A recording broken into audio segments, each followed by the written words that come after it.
Welcome to my Bob Thurman podcast. I'm so grateful some good friends enabled me to present them to you. If you enjoy them and find them useful, please think of becoming a member of Tibet House US to help preserve Tibetan culture.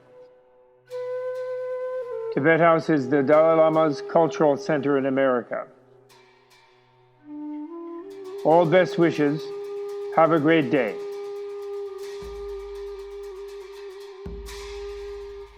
This is episode 344.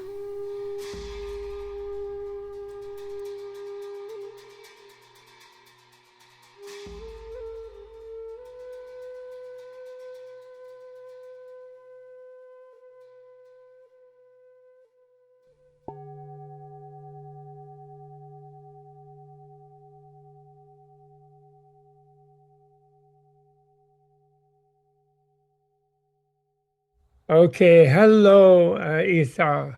What a pleasure to see you. And everyone, I want to introduce my good friend and colleague, an eminent and respected colleague, Isa Gucciardi.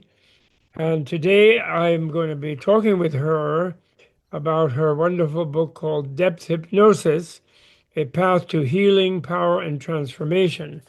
And Isa is a psychoanalyst of many decades work, and she is also a official shamanic practitioner who clears negative spirits away from hospitals and everything in the Bay Area where she lives. And she's also the head of a wonderful organization called the Sacred Stream, which is a 501c3 nonprofit that functions in the Bay Area very helpfully and wonderfully. And she also has taught here and there. We have taught together on the West Coast and here on the East Coast at the Menla Center and Tibet House, and also in non-duality conferences in the West, and also at Sacred Stream. So it is a real pleasure after some period of time of me being a little bit inactive on podcasting to have this conversation with Isa. What happened to my picture? Oh my goodness. There's two different ones going on here. How can that be?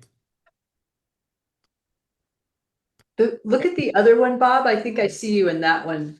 If you I see you see me, but that well, one, I see you're I'm looking. moving on this one, and and we're both frozen on this one over here. Huh. Just to never mind, I can see you on the screen. I have a number of screens, and Yeah. never That yet wherever had- you were just looking, right? Almost in between the two, I see you perfectly. Okay, good. All right. Never mind then. I won't worry about that. I'm looking this way now. Okay, so there we are, Isa. So welcome. Thank you. Thank you so much, Bob. What's that? Thank you so much. Oh, it's my pleasure. It's absolutely my honor and pleasure. And I'm really, one thing that since we last talked in sort of professional terms, one thing that some of your work reminds me of in rereading this book again for this session is recently I discovered this family therapy thing about listening when parts speak, that sort of thing. And Right. Uh-huh. wonderful thing too, that I had not heard of when we last used to work together. And Nina likes that too, and I think that's very resonant with what you do in a very interesting way. And I think your depth hypnosis approach to it probably would accelerate people who work with that if they would learn that. In other words, I think yours is a matrix within which that very useful thing would fit beautifully. And I think in the future, I would love to have a conference at Menla with you and some family therapy people and some probably psychedelic therapy people. I think we should think about that in the future. Anyway, We should definitely look at that for sure. would you like to make an opening statement? And of course, I want everyone to see this is the book. This here is the book. It's a depth hypnosis, and it's got a moon. That's a moon. It's a star. It's I think. You know, that's near Mount Kailash, Bob, that picture. Yeah. Yeah, yeah. One of my students took the picture when she was there on pilgrimage. Oh, good. And that I think that's actually a star. That's an actual star that she, Yeah, I think it must be Venus. yeah, Probably yeah. Venus. The evening Venus. And And that's beautiful. Yeah. and Beautiful. that night sky is just amazing, isn't it? Yes, of course. Absolutely. I'm sure you've seen it, right? Very little electrical pollution there at Mount Kailash. It's, Right. it's an amazing place. It just totally blew my mind, I must say. When I went there in the 90s in the north a lot. I went there often. Okay, so how would you like to start? Well, we can start talking about the how depth hypnosis came about, Sure. if that Yeah, would be of interest to you. yeah. It would. Well, actually, I was reminded of this, and you could share, I think, with people your preface where you talk about the extreme pluralism of your youth and upbringing. I know I've had sort of forgotten all the many dimensions in here, and I looked at it again. It's quite amazing. So please carry on with that. Well, actually, Let Bob, people know about that. what was the thing that struck you the most about my early years? Well, I liked very much your it's funny, I had not remembered about your dad's profession, but just from reading it, I realized it must be something like that for all the many movings around. But one of the things that the Hawaiian thing and then the Huichol thing, those two things I think were most extraordinary. And then of course the Sufi thing, and seeing the two sides. And you made me almost feel like weeping with what you mentioned about Beirut because I had a dear friend who used to teach at AUB, American Oh, University of Beirut, where he taught many of the Saudi princes, most of the princes and princesses of the Saudis used to were educated there, but then they couldn't use the kind of more liberal and more open-minded and relaxed way of being, individual, energetic way of being when they would get back to their own authoritarian thing, even as the princes of it. And he used to talk about Beirut as the Andalusia of the Middle East and how it was the model of how the Middle East doesn't need to be this horrible situation that it all is in. And the one ethnocentric state in the Middle East, of course, being Israel, which doesn't like it to show that everybody can get along, without this terrible conflict. And Rex Lebanon, actually, over here, he used to weep about it. So it reminded me of that. yeah. Those are it, but if you share with your own memories about it, I think people would love that. Well, Lebanon, I love that he's likening it to Andalusia because I've always thought that I wanted to have a lifetime in Spain, in the early, like 1500s, 1600s, 17, like just the crossroads of all the different religions and all the different ways of thinking, and that is exactly what Beirut was. And the most fun thing about being in Lebanon, well, there are so many fun things about being in Lebanon, especially after having spent so much time in Saudi Arabia, which, as you mentioned, is a more constricted reality, Yeah, was the fact that every conversation took place in at least three languages. yeah. So it was very inspiring for me. I spoke Arabic when I arrived there, and I learned French very quickly because the Lebanese are so open-hearted and welcoming. So. That's fantastic. Amazing.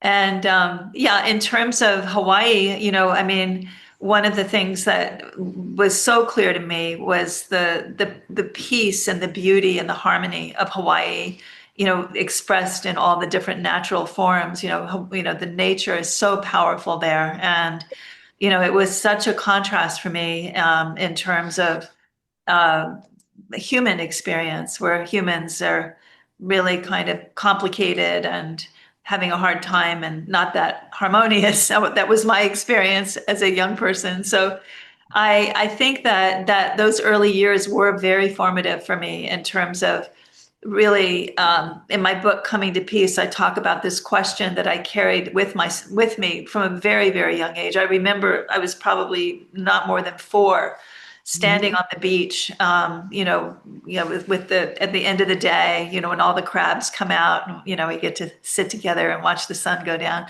And I remember thinking, how can we bring this happiness to people, And in that book, I explore conflict resolution, how the different methods of conflict resolution that are drawn from Ho'oponopono of Hawaii and Ubuntu of Southern Africa and the Iroquois League of the Algonquin and Haudenosaunee people of the eastern seaboard of the United States and Canada.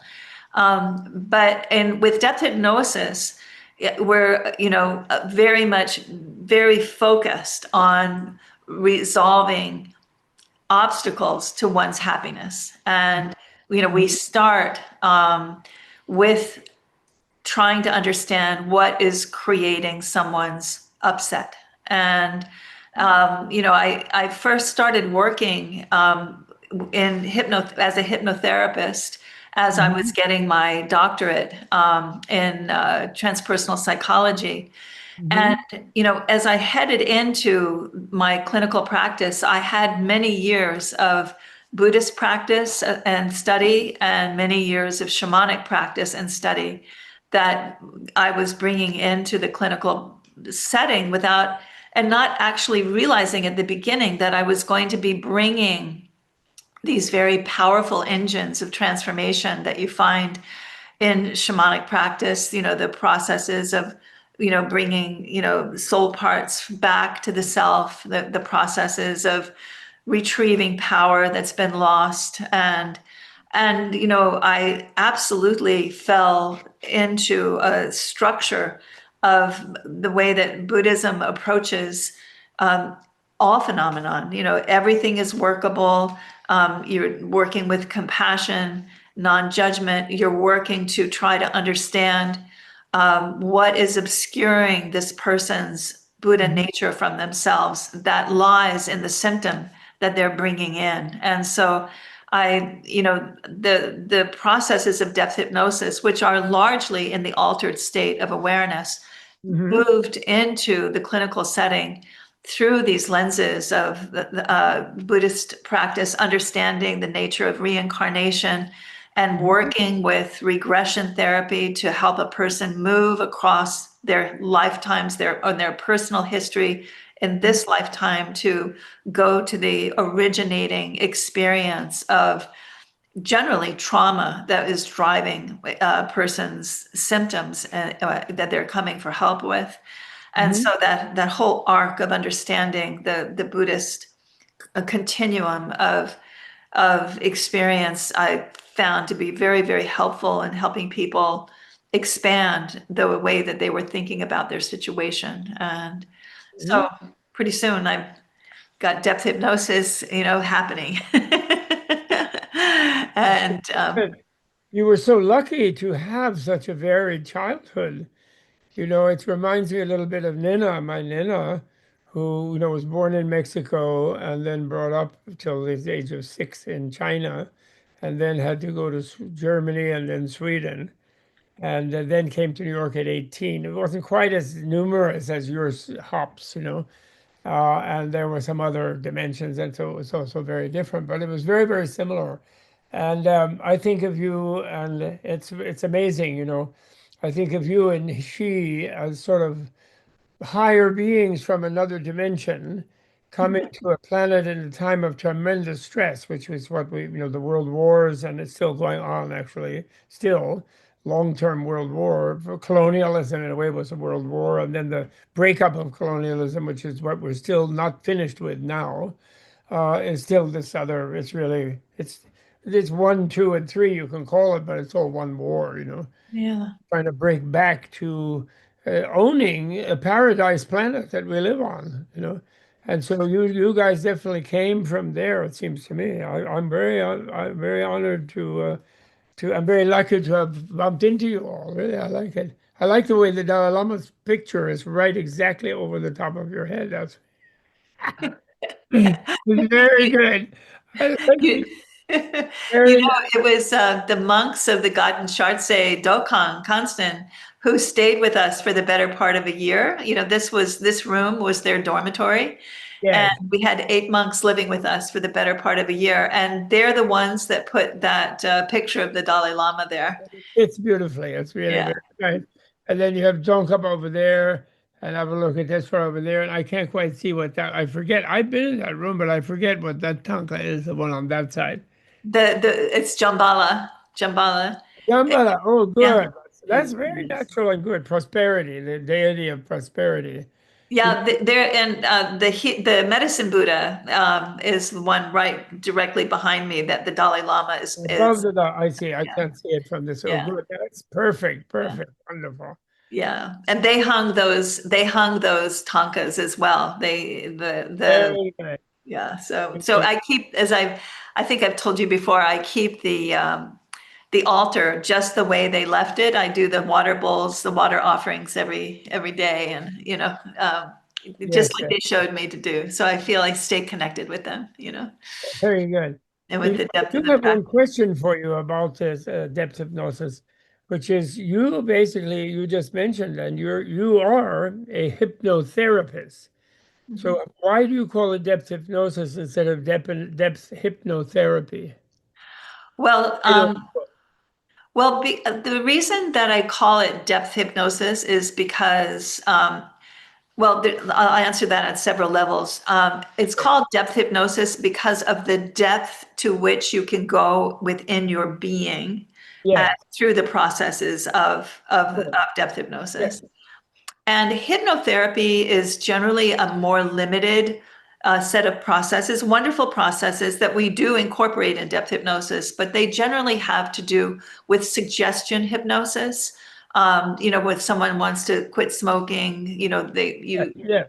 you provide suggestions that are usually scripted, and we will work with that kind of thing. We do a lot of work with addiction with depth hypnosis, but we work in a different way where we help the person understand what the underlying issues might be that are driving the addiction, and then work with them to help them develop the suggestions that Yes. they might Yes. need. So you feel that to use hypnotherapy, undervalues the value of the tool of hypnosis, which is central to cutting to the depth of the person. That's the reason. Yes, exactly. Yes. But on the other hand, my view about it is that it actually is a one tool, but you're also your shamanism, your knowledge of Buddhism, Sufism, etc., and that you do use the other tools. And whereas when somebody who doesn't know anything about you or it, when they see it, they think, oh, that's just hypnotism. Right. So I have a suggestion for you, which I did a little research in the last 2 days in re-looking at this. And there is a Greek word called noixis. I know. And I've often wanted to call it HIP, and then gnosis, GNOSIS. I've Well, often wanted to change that it. would have been better, but noixis, no, but noixis has a different meaning, which I think you might really like. Noixis with an XIS at the end. Oh, uh-huh. Noixis. Uh-huh. Yeah, which a little bit sounds like it connects with noetic, like Yes. sciences. But what it is, it's a Greek word for spring and for opening. Wow. In other words, the sleep trance, hypnos comes from Greek to sleep, actually. So it's like yoga nidra. It's like the yogic thing of sleep being the third state before the fourth state, where you really get to the depth of the person. You have Right. waking, you have deep sleep, dreaming, and then the fourth state. There's these 4 states. So the hypnosis just refers to the deep sleep one. And whereas noixes means to open to the springtime and open of a different level of living energy and of growth and power. What you refer to when you teach, you talk about regaining and recovering a certain spiritual power. And I think I understand that better. And so therefore I did that little bit of research about what would be a Greek word for opening, because the cis ending in Greek of hypnosis, it's just a gerund. It doesn't have any meaning, hypnosis. So it's still, the word is not live up to what you do. But if hypnotherapy is closer to what you do, I think actually, but you're emphasizing the hypno part of it and the depth part of it, which is very clear that the depth shows the depth of being. But I think that I would like you to reflect about in another edition and in everything, to get your own name, hypnoexis. I love this idea, Bob. Thank you so much. I always learn so much from you. Well, no, I don't know if it's correct, but I just felt that it's short selling what you do to just call it hypnosis. Wow. As I said, the regular person will just think, "Oh yeah, I don't want to get hypnotized." I mean, someone will think that, and that's all it is. But that's far from what all it is. It's just a tool of it. And the opening to the altered states also is really, really key. And I'm sure when that's more legal, you will be an expert in dealing with that, and there will be a lot of need for that. That's coming up. When we get past this current dark night of the soul where everything is hopeless, supposedly. I mean, that's what they want us to think, but it's not the case, I think. Well, what do you think? What do you think about the society now and the planet, actually? What do you think? What is your shamanic and depth thing tell you about what's happening?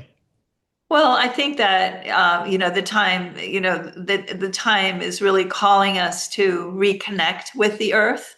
Shamanism is a process of understanding the unseen powers of the earth.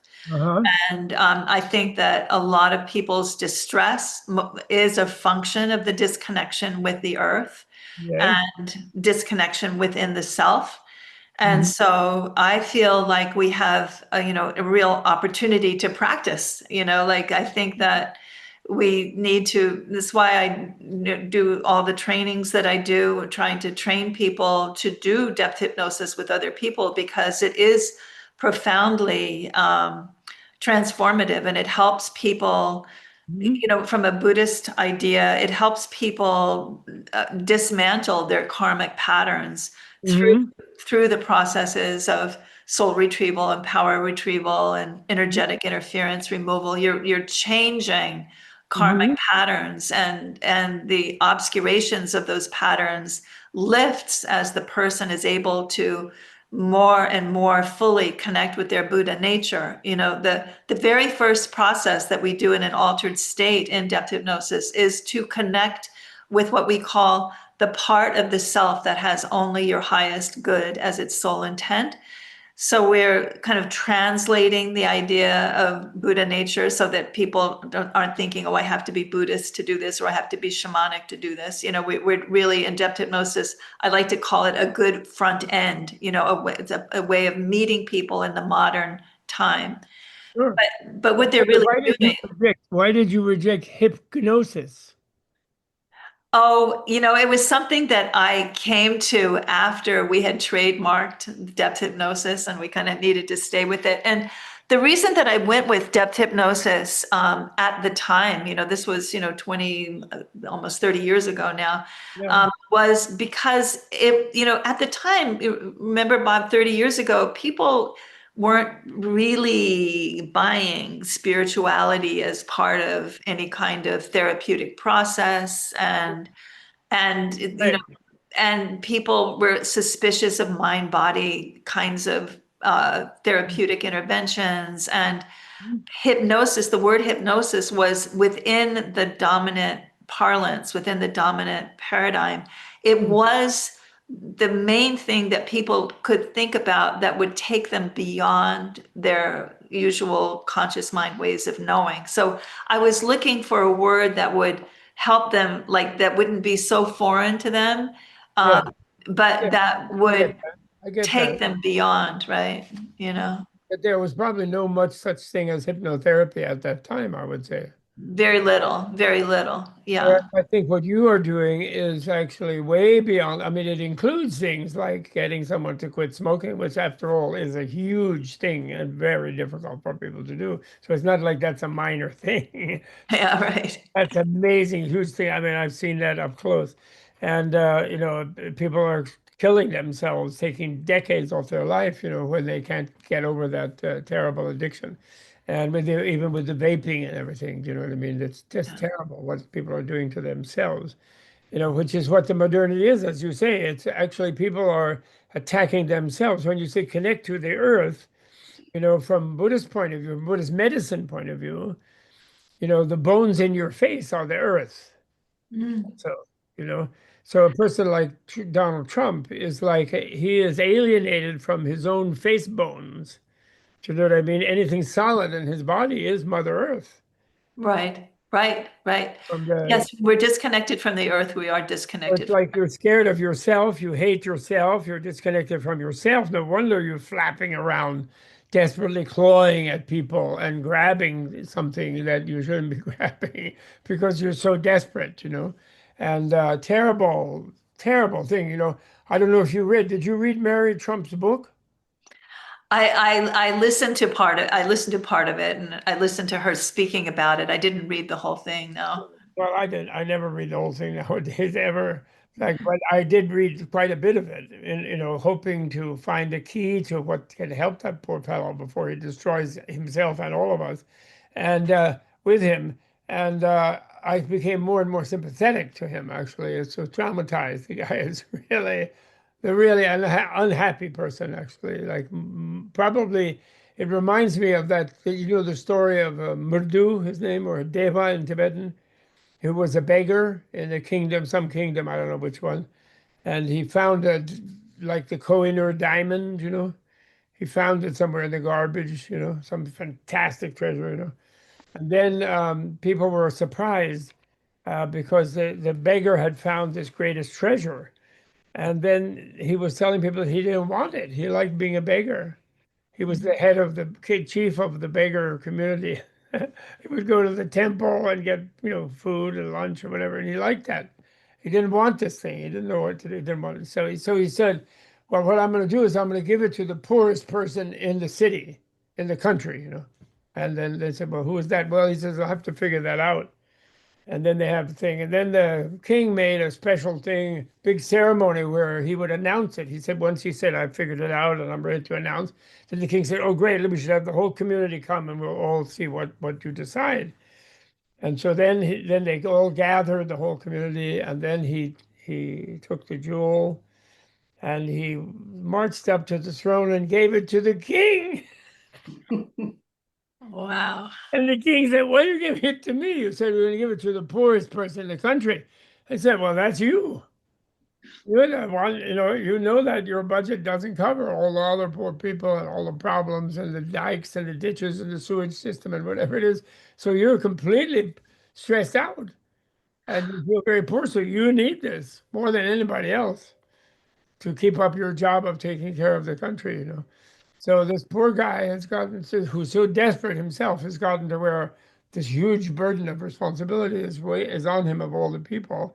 So all he can think of is to attack them all somehow. He therefore ends up hating them all because he can't bear their weight. So we're now seeing this attack on the people. They want the generals to join him, but they are not doing so. Thank goodness. Yeah, right, right. Well, I think that people, have many different ways of responding to that inner sense of disconnection. Yeah. And from a depth hypnosis point of view, the symptoms that they come for help with, depth hypnosis can help a really wide variety of forms of imbalance.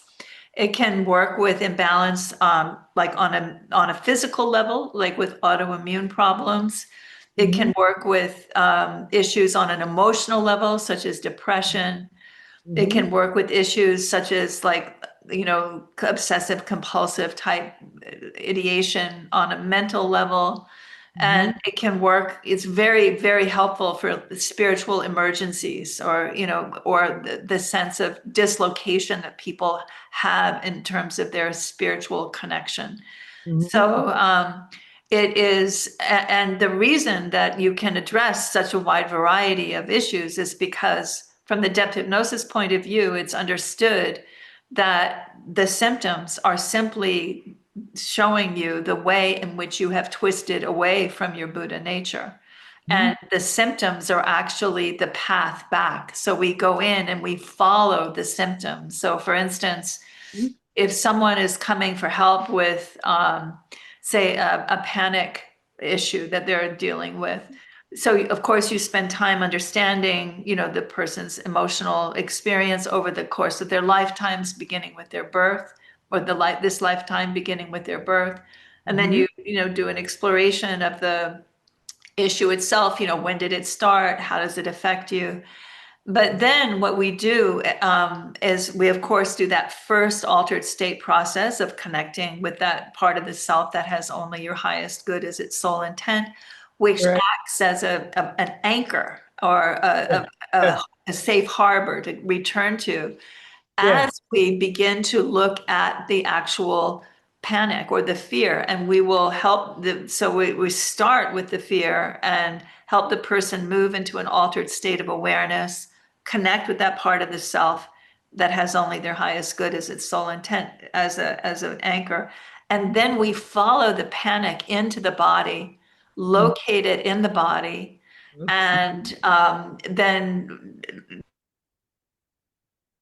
to the physical sensations that the body is experiencing in order to understand, the color, the temperature, the energetic pattern. You're down to the pattern level.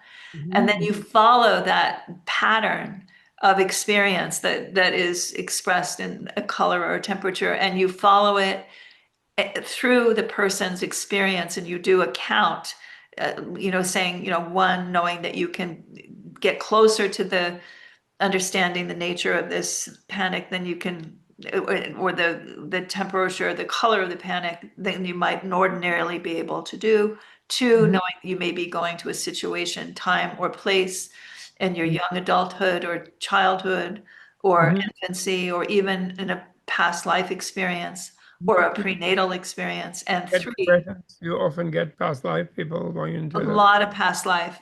And then you take them and they land in a place where the originating trauma started. And then you can work with either, of course, you're always working in depth hypnosis, you're always working with energy medicine, you're always working with light, you're always working, to bring in, support on that energetic level. But then, you can go ahead and do, find the soul parts that fractured at the time of the trauma, and help the person become their own practitioner in many ways. It is a shamanic process of soul retrieval, but the person becomes their own shamanic practitioner. They find that soul part, they bring that back themselves. And so they're very empowered and participating in the process. And you do that again and again until you get a shift in the symptoms of the panic. And with depth hypnosis, you almost always get some kind of a shift within the first 5 sessions. It moves quickly. It moves Okay. very So quickly. listen, let me ask you then, how do you induct the session? In other words, do you actually hypnotize people with like a thing there or a light flash or something? I mean, do you use something like that to create the light hypnotic state? What do you actually do? Or it varies with different people or what? I You think I work can do it. you work Next with time I come, I'm going to ask you to hypnotize or to do whatever you do. So I'm just asking ahead of time. Right. I'd love to do that with you, Bob. No, you actually just start with suggestions for relaxation, and you actually start with shamatha. You have them, you know, Okay. you have them focus on their breath, and Okay. so just allowing yourself to focus on your breath, Okay. allowing yourself to notice where your breath goes as you breathe in and Oh, as you breathe out, and you do that for a little while with them, guiding them in that way. You have them lie And down like a psychotherapist, like a couch or something? They lie a, down. a What is little bit, a little bit.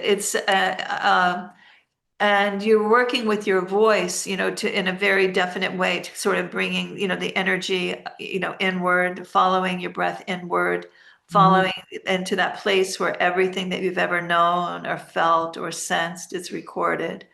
And mhm, then just allowing yourself to know that we're here today to mhm, do whatever we're doing. And then you just take them from there. And they, as you're working energetically to like bring in a lot of calm energy, and you're working with your voice to help them focus inward.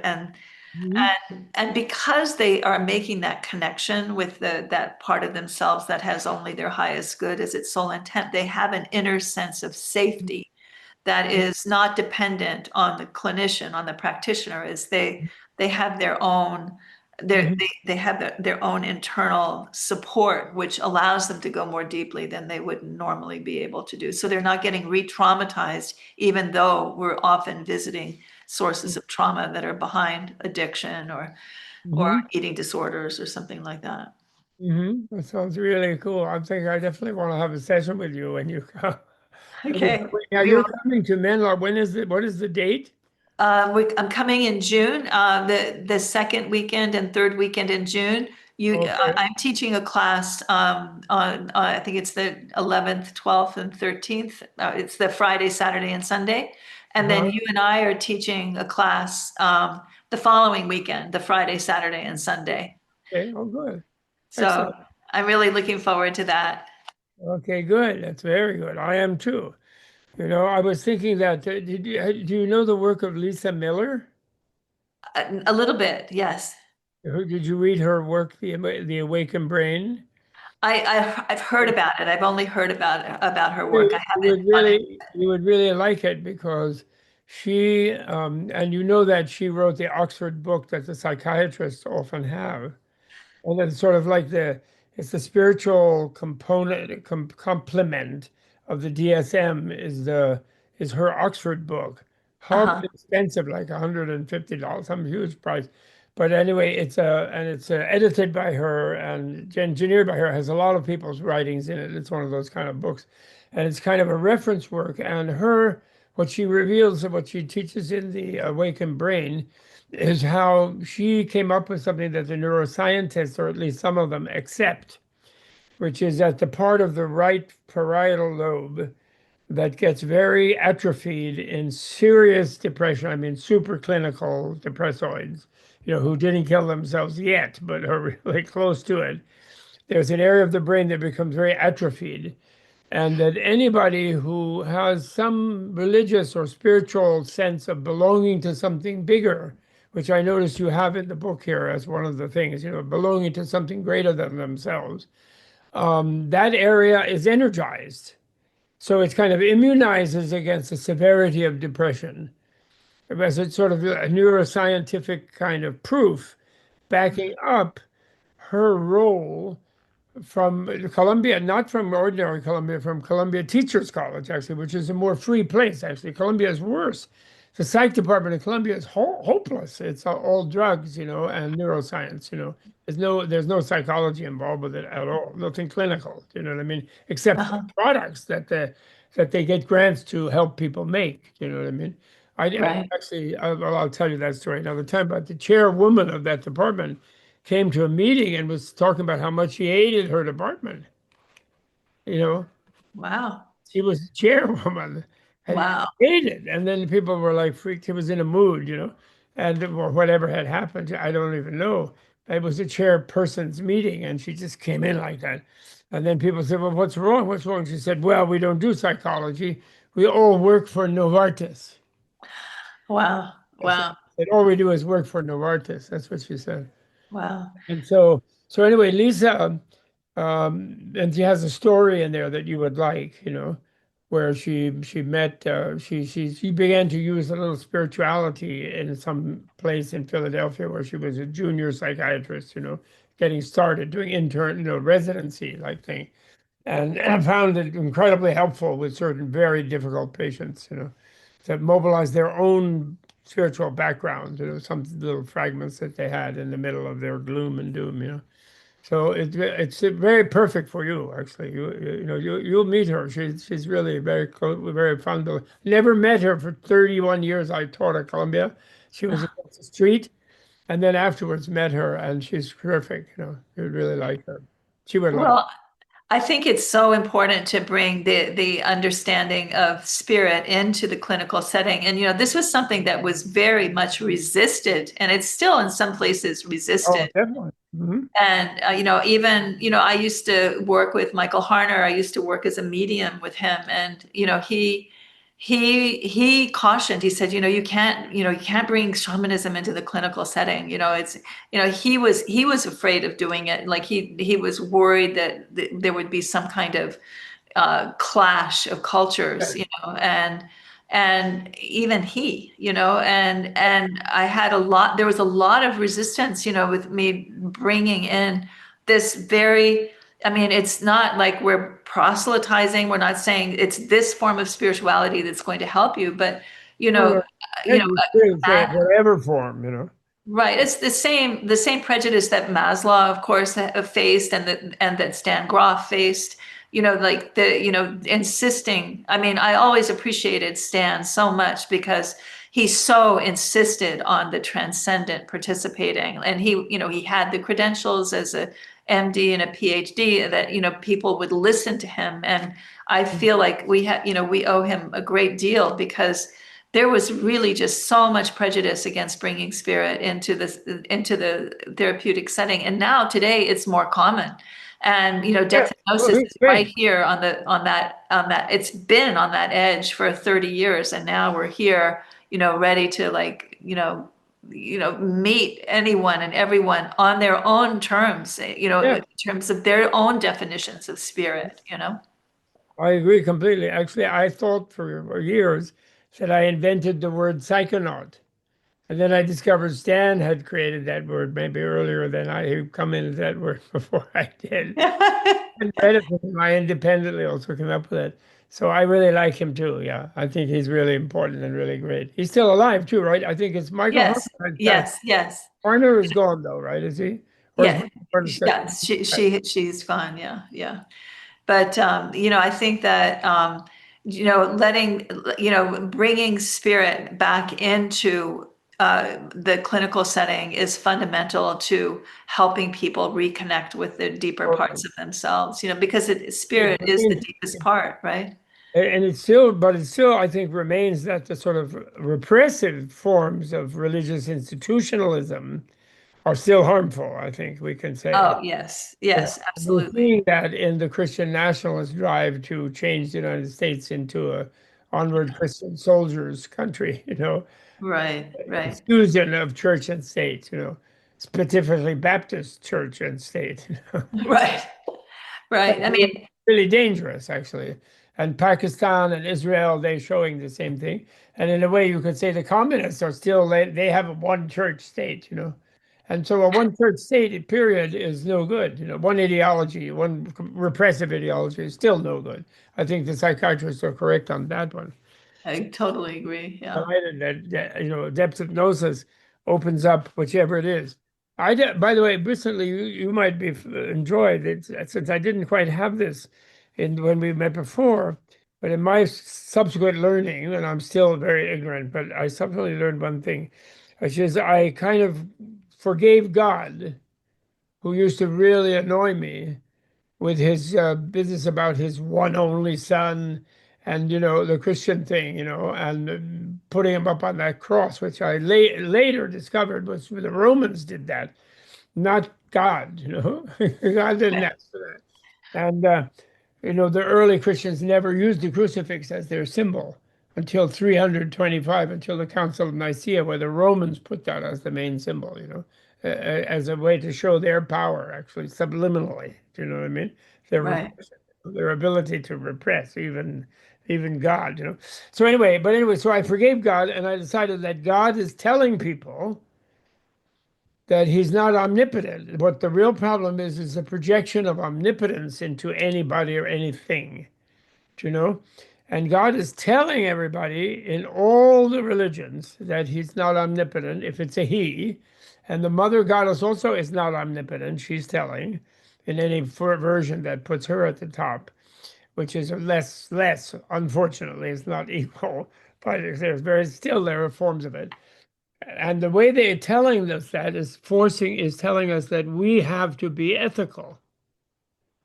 That is a message that I'm not omnipotent, that you have this role and agency in determining your own situation, which means that I'm not omnipotent. If I was really omnipotent, I would never bother with ethics or anything. Why? I wouldn't even bother with it, because they just do what I make you do. So therefore, you have no responsibility for it, and therefore no blame, no consequence.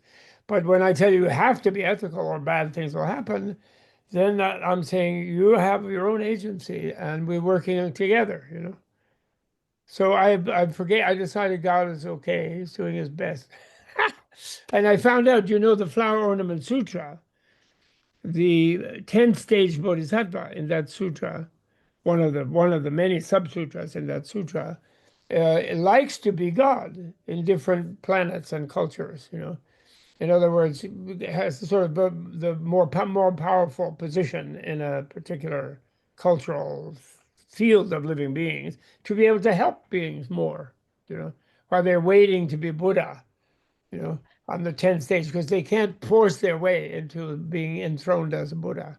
The other Buddhas have to kind of, give them the license or whatever, crown them or something. There's a whole thing like that. Really fun, really interesting. But I didn't have that attitude before. And now I'm more, so that makes me more open to the Abrahamics and some forms of Hinduism and so on, which are the main ones that do that. Well, Bob, I remember that story that you always tell about Buddha and his enlightenment process, stumbling upon the heaven where Indra was presiding, and thinking that he had arrived in the god realms, and It wasn't actually him, it was someone called Kevada. Kevada. Oh, sorry. The Yeah, yogi. you tell the story. Yeah. Yeah, well, that's a sutra. It's called the Kevada Sutta. Uh-huh. And he goes there and he meets God, the monotheistic God that the Indians were believing in Buddha's time. Brahma, his name Brahma. He's the creator, right? Brahma, the creator, still. Shiva, the destroyer, supposedly, and Vishnu, the preserver. And so he meets Brahma and he says, "Oh, great! I came up here with my yogic power in my astral body, and there you are. And now I've found you, and who created everything. And now I want to know what was there before you created it, and how did you do it, and how does it all work?" So then God, Brahma says to him, "Excuse me, but you know who I am?" "Yes, I know that who you are." And then God recites his credential, his CV, and then the guy says, "I know that. That's why I came to ask you the question." And then God says, "Yeah, but the thing is, I'm busy. Do you have an appointment?" And he basically brushes him off. And then he's leaving, and then God pops out and intercepts him as he's sort of descending in the planes of the heavenly hierarchies. And then first he says, I'm leaving, don't worry, you don't have to chase me." He says, "No, I'm not chasing you, I'm answering your question now," he says. And then he says, "I couldn't answer you in the throne room where the other godlings were, all the Devaputras, because if I'd said there that I didn't create it, and I don't control everything, and I'm not omnipotent." I knew that sutra, yes, long before, but I didn't kind of extend it to the other gods, so then he said, and so then he says, "So I couldn't tell you that in front of the other gods because they depend on me. I was the first being who came in this new evolution of this new planetary system that we're in, and the heavens associated with this new planetary system. And when the other ones arrived, they looked at me and said, 'Daddy,' and 'Papa,' And so then I said, 'I'm not your papa,' at first, and they got so threatened that I then said, 'Well, okay, I'm your papa. Everything is fine. It's under control.' So I couldn't tell you that I did not create, that I'm not all powerful, and I was in front of them. And so then he says, and so then the guy is very happy. Then he tells Ikebana, "Go see Buddha on earth, and he will answer your question in whatever way is best for you. I'm not saying he's omnipotent either, but I'm saying he will answer your question properly. I think he understands the process maybe better than me. And so you go ask him and then ask him to do me a favor. And what's that? He says, well, tell people that I'm not omnipotent because I don't like it when they say that, when they think that, because then when bad things happen, I do like it when good things happen to them because they praise me. Thank God, they say. But when bad things happen to me, they hate me because they think I did it. And they have to know I don't do the bad things, that the bad things are a causal process that they do from their own agency. I try to help them avert it as much as I can, but I can't, I'm not omnipotent. So ask Buddha to please reassure them about that. So they won't hate me when they have holocausts and things, and when their children die or whatever it is. So that's the actual story. And Buddha, and then Brahma came to see Buddha actually, and Buddha kind of the story more with Buddha wasn't really Indra. Indra was always happy about Buddha. He didn't have a problem, but Buddha. Indra has a huge invitation and a big celebration for Buddha after Buddhahood in the flower ornament. That's another beautiful thing in the flower ornament. But Brahma comes down and he demands that Buddha teaches because Buddha claims he's not going to teach anything at first because nobody will understand it. So he sort of says, I'm just going to just hang out and be cool, in my garden here. And, I'm going to stay in my forest, and then nobody will get it, what I tell them. And then Brahma comes down and brings the Dharma wheel, and says, you must do it, you must teach.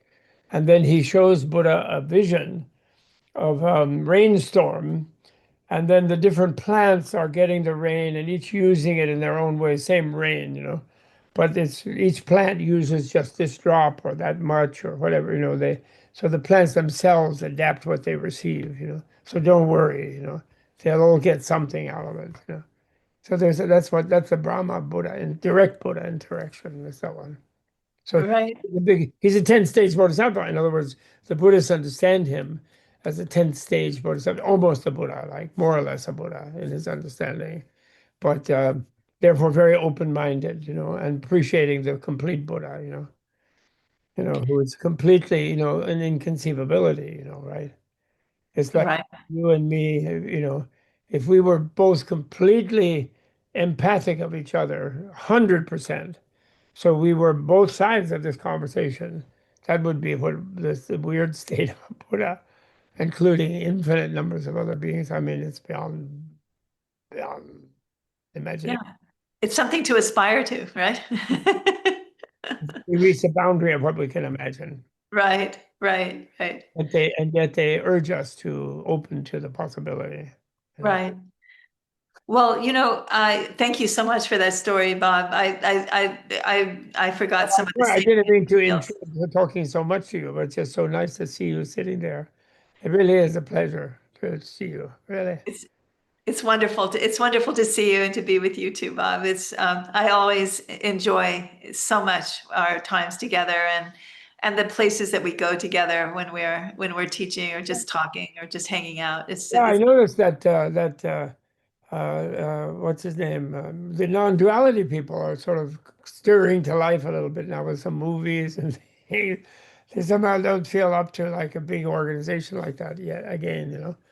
But maybe we should all do one together in some time. That would be great to do a conference again. We had a lot of fun going to those conferences were so much fun together. They were fun, and maybe we should help them rekindle them. Yeah. I Or mean, maybe we do it could, ourselves. We can do.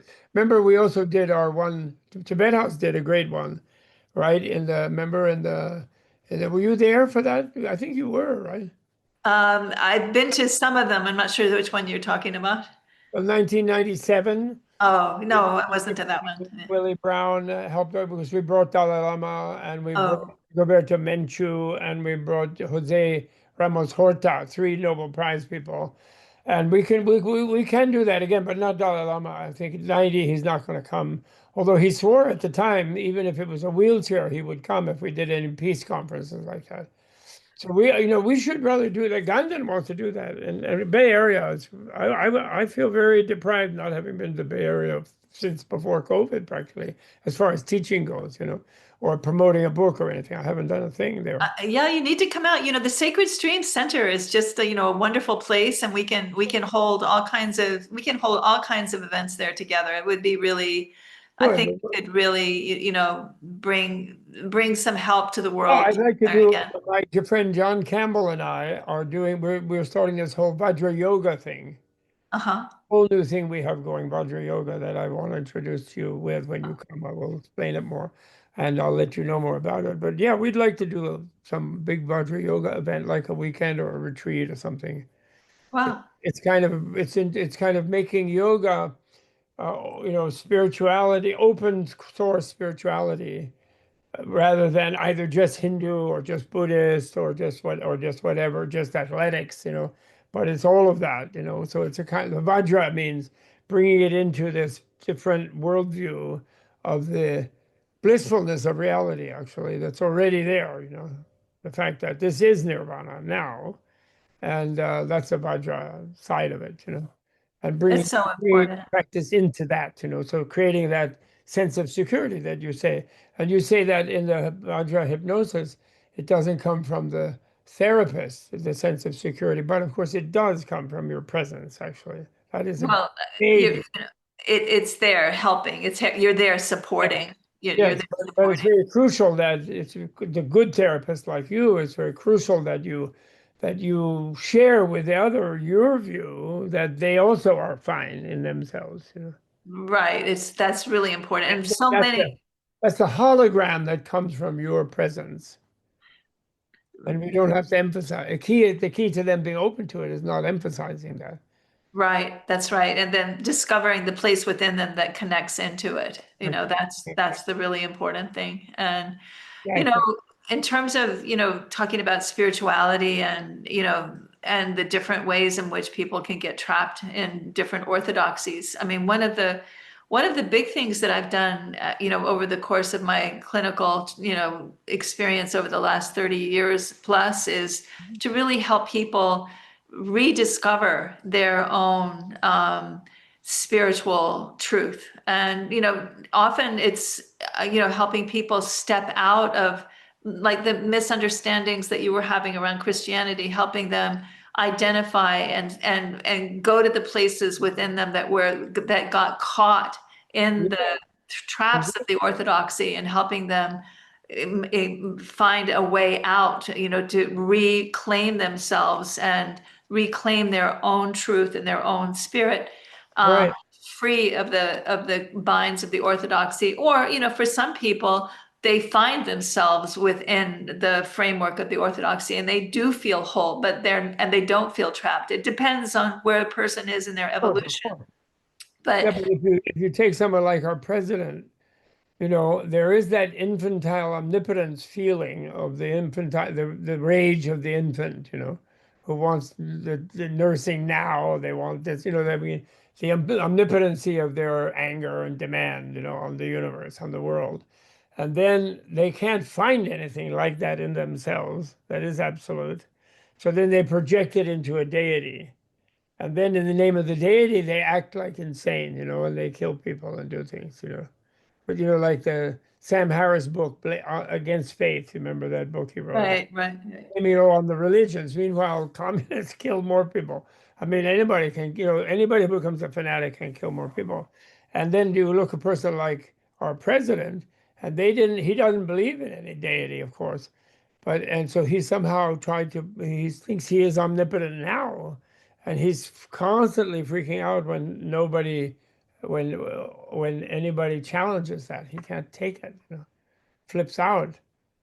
Yeah, I mean, it's a really, a really complicated set of patterns that he's got going on. But, the thing is, people do have complicated sets of patterns that are creating their problems. And it really is just a matter of sitting down and trying to unwind and help people Yeah, discern, what's causing them to do what they do, and helping them, with that idea that they are creating that Buddhist idea that they, you don't like shove it down their face at the beginning, and because it can seem like, oh gosh, now you're blaming me for my situation. But, giving them that sense of of freedom, that personal responsibility. You know, if you are responsible for creating the issues and the situations where you are right now, then you have freedom, and because you can change it. And, you know, really, like, that becomes like a really important place for people to step into a new way of relating to their situation and their being, and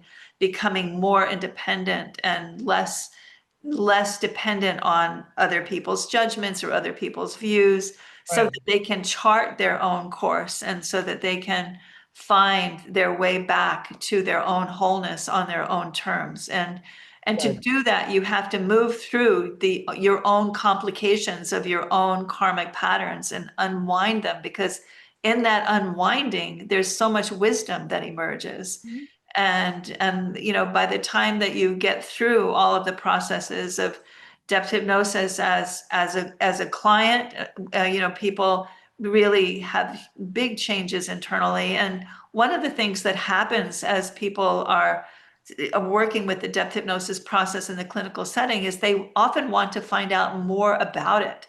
And that's when they start coming to the classes, you know, all the trainings that we have. We have many classes where we train people to Mhm. become depth hypnosis practitioners. Good. And then depth hypnosis becomes its own very ecumenical spiritual path of where a person can actually step into understanding suffering at another level. I think, you know, as a client, people are just trying to understand their own suffering. As a student of depth hypnosis, you're trying to understand the nature of suffering, and then as a practitioner, you're actually getting practice Mhm. understanding how to Mhm. dismantle the structures that are creating suffering. And so the becoming a depth hypnosis practitioner, in some ways you become a particular type of spiritual assistant, and helping and learning how to understand the nature of suffering, you know, Mhm. being taught every single day, you know, all of the different ways in which people can arrive at the things that make them suffer. And you're taught every single day about how to help them step out of that suffering by working, you know, with this part of themselves that has only their highest good as their sole intent, and working with your own guidance as a practitioner. You really are entering into this world of, you know, it is a path of spiritual evolution in and of itself, even though you just start out wanting to stop smoking, you know. You have a formal teacher training program that Yes, that's a 1 or 2 year thing or something, or yes, that's right. Yes, and we Sacred have, Stream administers that? and you can become a minister in the foundation of the Sacred Stream as well, and become a Oh, spiritual counselor. Mhm. can that lead to a counselor license in California? It's a spiritual counseling certificate. So you're not working in a license, you're not working under a licensing structure. You're working within a spiritual church-like structure. So So the depth hypnosis doesn't have but it must have a California counseling license behind it. Like for example, your own profession, don't you yes, have? it has its own training process. Yes. Yeah. Yeah, and with the state license, I mean, I believe so, right? You're working as a spiritual counselor, so there's a psychological aspect to it, but you're working as a spiritual counselor. And Not a psychotherapeutic a license. It is not. I see. Okay, well, that should be changed. They should, when you're not promoting a particular spirituality, that should be licensable by any state in the future, you know? yeah, well, I think the main thing is that people have the ability to be able to work psychologically. They have that way to be able to work spiritually. They have a way to work emotionally. They have a way to work, you know, within, you know, really exploring the further reaches of the self, you know, Oh, with, you know, with, um, we have really quite a few psychologists, we have quite a few doctors, we have quite a few nurses, we have quite a few birthing professionals who all come and take the training because they feel that it really supports their work yeah, at a very deep level. I do think you should have a lot of ministers and Catholic priests and rabbis, and they should also come, I think. We do have quite a few. We do have, especially we have the Universalist churches and the Unity churches. We have quite a few ministers Good. who I'm a often. universal, I have a universal ministry little thing. I You're right. Yeah, Universal Life Church. Yeah, could do weddings. I yeah. could do weddings. So I have that license as a universalist thing. Yeah, that's very good. All these scandals and this horrible stuff going on with all these priests, who are, Right. it's terrible. And actually some Zen masters could probably use it.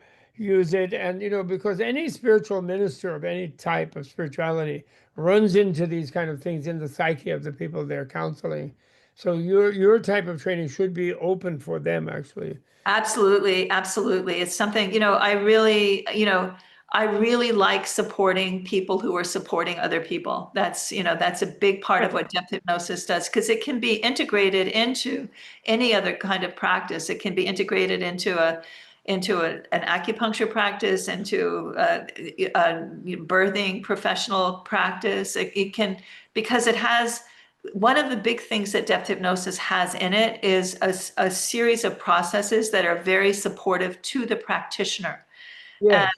one, we've been talking about the effect on the clients, but one of the big issues that I have with really wonderful people coming into my practice, they're Yeah. just burned out. They've been doctoring, they've been nursing, they've been, caring for people for a long time, and they just can't keep going. And it's because they don't know the techniques of energy management that are really needed and Mhm. are really fundamental to shamanic practice and depth hypnosis practice. Because whenever you're working shamanically, you're always working with the power of your own helping guides, Mhm. and you're not using your life energy to do things. You're becoming a channel, like a hollow Yes. bone, for Yes. this transcendent power to work through you. Mhm. And just getting that shift in a birthing professional or in a doctor or in a nurse, getting them to understand that they don't have to use their own life energy to make other people better, or that they don't have to take on other people's pain in order to make them better. There's so many misunderstandings that people have as professional helpers. And Mhm.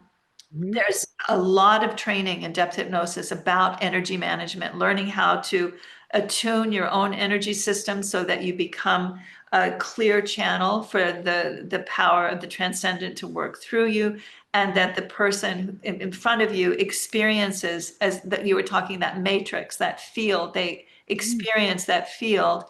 and they are able to draw from it rather than drawing from your life energy as the practitioner. And Mhm. that is more empowering to them. It makes them less dependent on you as the practitioner, and it's much more relaxing for the practitioner. And I've had so many students who've come in that state of burnout, acupuncturists, any kind of medical professional, and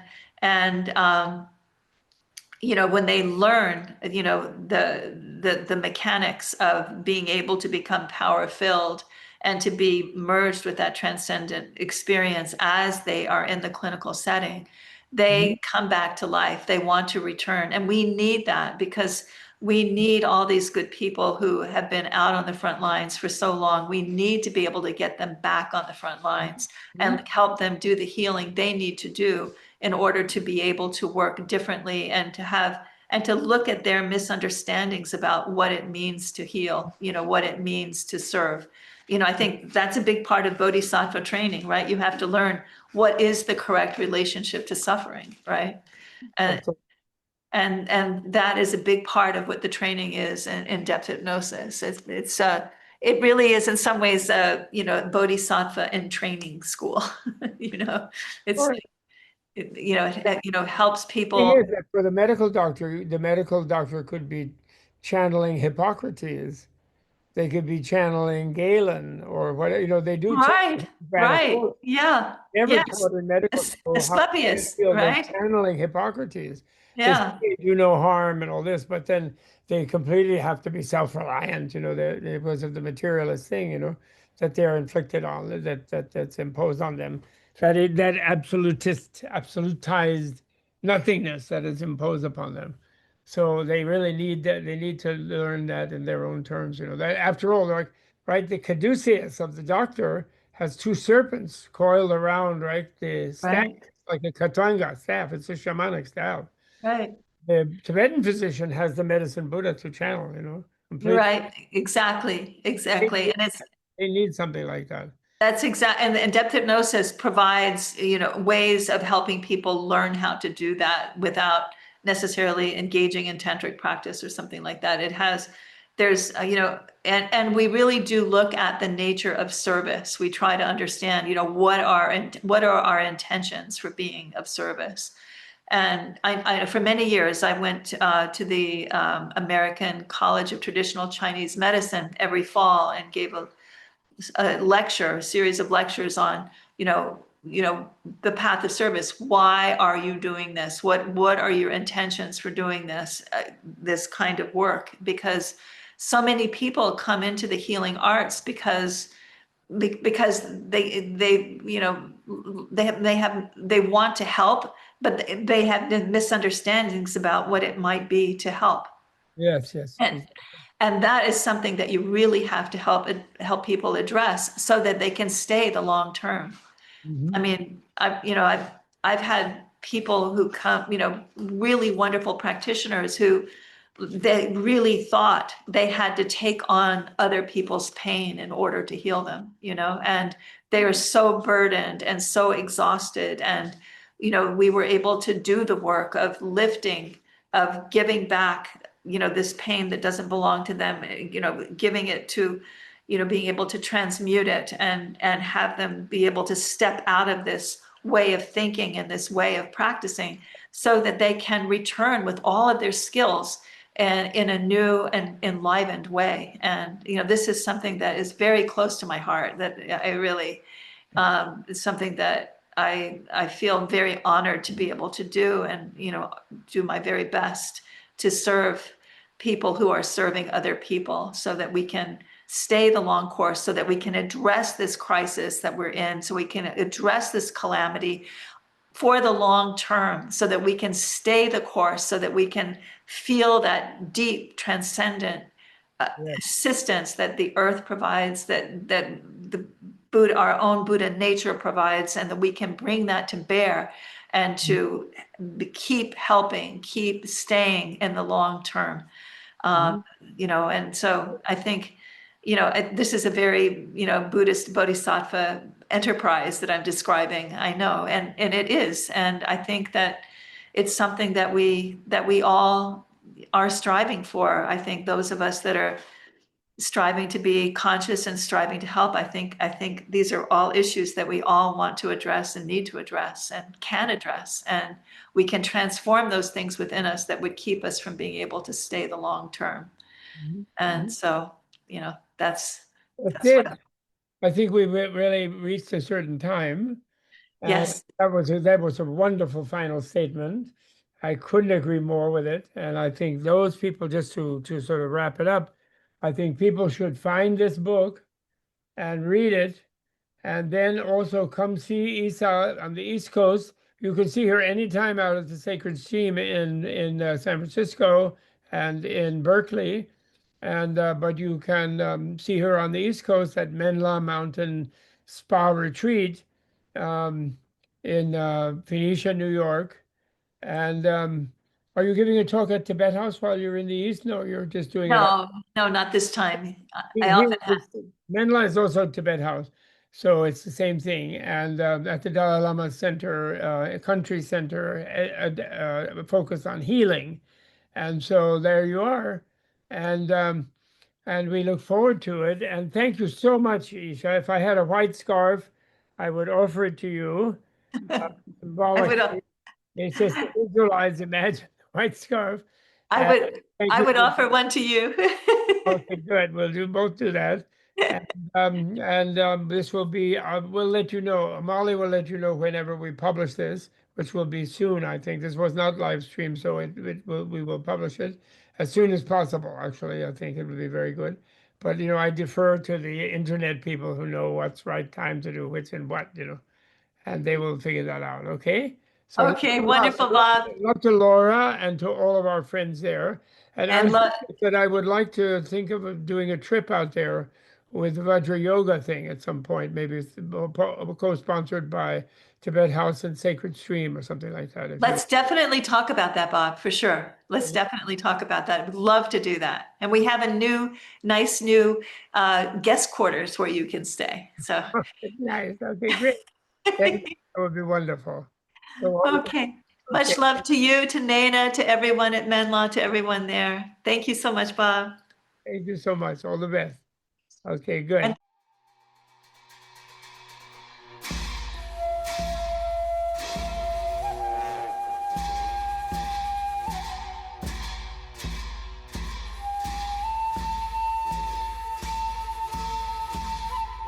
The Bob Thurman podcast is produced through a Creative Commons No Derivatives license.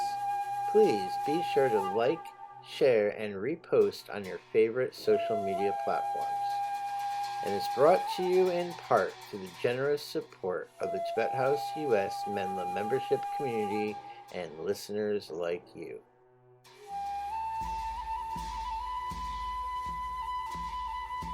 To learn more about the benefits of Tibet House membership, please visit our websites at thus.org, menla.org, and bobthurman.com. Tashi Delek, and thanks for tuning in.